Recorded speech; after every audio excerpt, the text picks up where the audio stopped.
Imagine you've just joined a brand new project with over 500,000 lines of code. You haven't explored the project yet, and you don't know where anything is. You ask Cursor a simple question. Where is authentication implemented? Within seconds, it points you to exactly the right files. It almost feels like someone on the team whispered the answer to it. But here's what's fascinating. Cursor never actually read your entire project before answering. So how did it know where to look? Let's test that idea. Let's say your project contains 2,500 files. If Cursor had to open every single file, understand it, remember it, and then answer your question, every prompt would take forever. Even worse, modern language models simply can't fit an entire enterprise codebase into their context window. So whatever Cursor is doing, it has to be much smarter than brute force. This is where the real magic begins. The first time Cursor opens your project, it quietly starts building an index. Think about how Google works. Google doesn't crawl the entire internet every time you search. It first builds a searchable index, and then searches that index in milliseconds. Cursor follows exactly the same idea here. It scans your codebase, splits the code into meaningful chunks, converts each chunk into an embedding, a mathematical representation of its meaning, and stores those embeddings inside a vector database. Of course, this happens in the background. And when you edit a file later, Cursor doesn't rebuild everything. It updates only the affected chunks, making the process both fast and efficient. Now, let's return to our original question. Where is authentication implemented?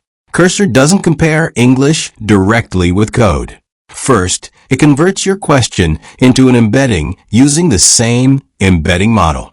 Now both your question and every code chunk are represented in exactly the same mathematical space. Suddenly, comparing them becomes possible. Also, this is probably the biggest misconception. Cursor isn't searching for the word authentication. It may return files containing words like login, authorize, validate token, or JWT, even if the word authentication never appears. That's because it compares meaning instead of text. The vector database measures which code embeddings are closest to the question embedding and retrieves only the few most relevant chunks out of thousands. Here's the part most people get backwards. The language model isn't the first step in the pipeline, it's the last. It never receives your entire project. Instead, it receives only the handful of code snippets selected by Semantic Search. Suddenly, the problem becomes small enough for the LLM to understand. That's why Cursor feels both fast and surprisingly accurate, even on massive codebases. Let's step back and look at the complete picture.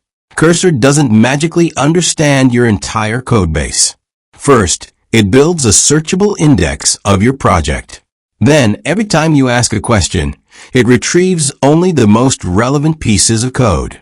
Finally, it asks the language model to reason over that tiny subset. That's the real architecture behind Cursor speed. If you remember only one thing from this video, remember this. AI doesn't scale by reading everything. It scales by retrieving only what matters. Cursor isn't unique.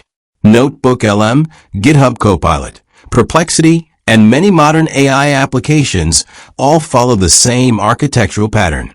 The only thing that changes is what they're searching: code, documents, or the web. Now, using the same analogy, you can reuse this exact mental model to understand how Notebook LM answers questions from hundreds of PDF pages almost instantly.